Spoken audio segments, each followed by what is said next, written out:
Kita berjumpa lagi dalam percakapan-percakapan atau perbincangan-perbincangan apa yang terjadi di sekitar kita. Kali ini saya masih membahas tentang makna pembangunan berkelanjutan, karena makna pembangunan berkelanjutan kita tidak maknai dengan baik, maka terus-menerus saya jabarkan. Konflik Toba Pap Lestari dengan masyarakat kawasan Danau Toba itu disebabkan karena pengelolaan lingkungan tidak berkelanjutan. Jadi dikelola dengan suka-suka dan menurut saya juga tidak berdasarkan undang-undang. Nah, undang-undang atau dasar undang-undang yang kita gunakan dalam hal ini adalah Undang-Undang Nomor 32 Tahun 2009 tentang perlindungan pengelolaan lingkungan hidup. Pertanyaannya, perlindungan apa yang dilakukan pemerintah pusat, provinsi, kabupaten dalam hal konflik Toba Pap Lestari, atau apa yang sudah dilakukan? Nah, untuk supaya kita satu persepsi, satu pemahaman, saya bacakan dulu ketentuan umum dalam Undang-Undang Nomor 32 Tahun 2009. Perlindungan dan pengelolaan lingkungan hidup adalah upaya sistematis dan terpadu yang dilakukan untuk melestarikan fungsi lingkungan hidup dan mencegah terjadinya pencemaran dan atau kerusakan lingkungan hidup yang meliputi perencanaan, pemanfaatan, pengendalian, pemeliharaan, pengawasan, dan penegakan hukum. Upaya sistematis, ya, nanti saya jelaskan upaya sistematis itu.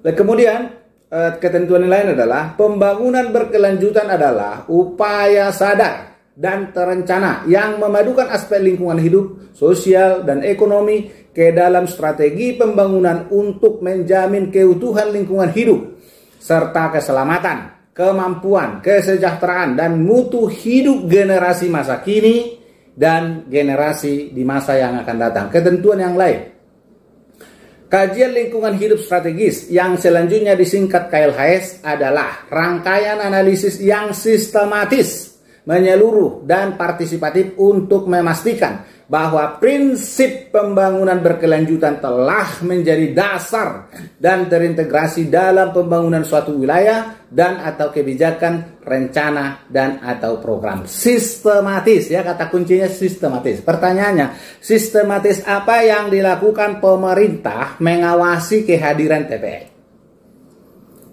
Contoh, ya, masyarakat Dusun Parbulu, Desa Banjargajang, Kecamatan Permaksian, Kabupaten Toba, Sumatera Utara, mengeluh soal air sungai di dusun mereka yang dilaporkan oleh Pendeta Paber Manurung ke Bareskrim Polri. Lalu Bareskrim Polri datang dan Kementerian Lingkungan Hidup datang untuk mengambil sampel. Cara mengambil sampel untuk membuktikan dampak itu tidak sistematis, ya. Undang-Undang Nomor 32 Tahun 2009 menyatakan upaya sistematis. Ya. Jadi, cara pengambilan sampel seperti itu disebut sampling error, ya.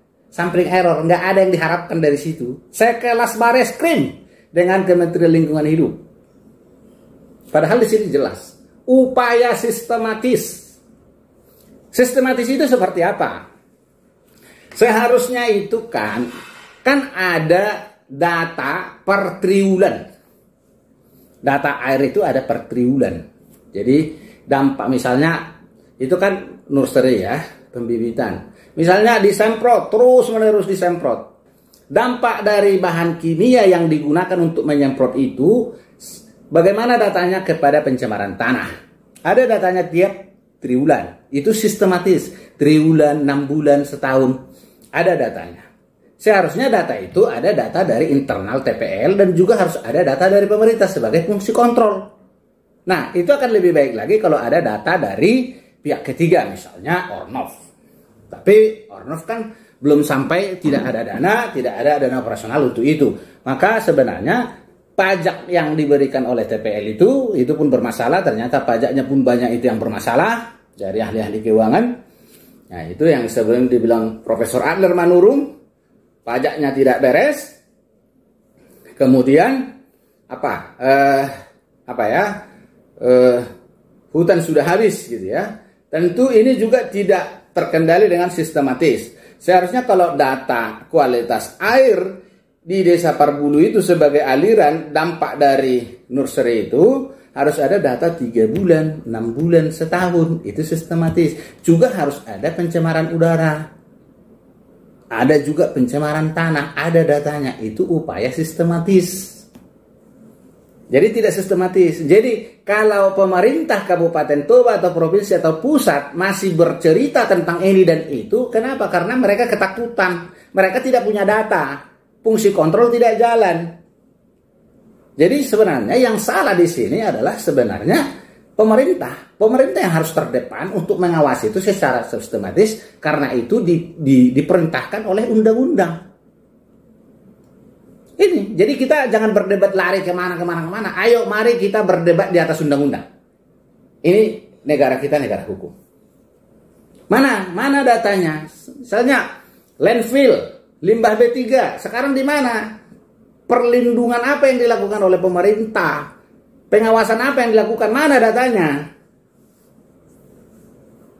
Ya kan? Jadi kalau pemerintah tidak ada data, ya kan? Sementara masyarakat sudah mengeluh, akhirnya kita berdebat kusir. Kenapa? Karena pemerintah tidak hadir dalam mengontrol, tidak ada datanya. Oke, mana datanya? Gitu. Jadi bukan kita yang ditanya mana datanya ke kita. Ya kita memang tidak digaji untuk mencari data. Kita ini kan protes karena kita memang protes kenapa? Karena masyarakat berhak memperoleh udara segar. Anak cucu kita berhak untuk menikmati masa depan bumi. Gitu. Jadi tolong ini Bareskrim sama KLHK yang mengambil sampel itu atas laporan itu, tolong dilihat data secara keseluruhan, bukan mengambil sampling yang sebenarnya 3 hari sebelum atau beberapa hari sebelum atau beberapa jam sebelum orang sudah tahu dan tidak mungkin undangan sudah datang. Misalnya tuh Bapak Bestari melakukan penyemprotan atau mengeluarkan limbah yang terkait dengan yang berkasus.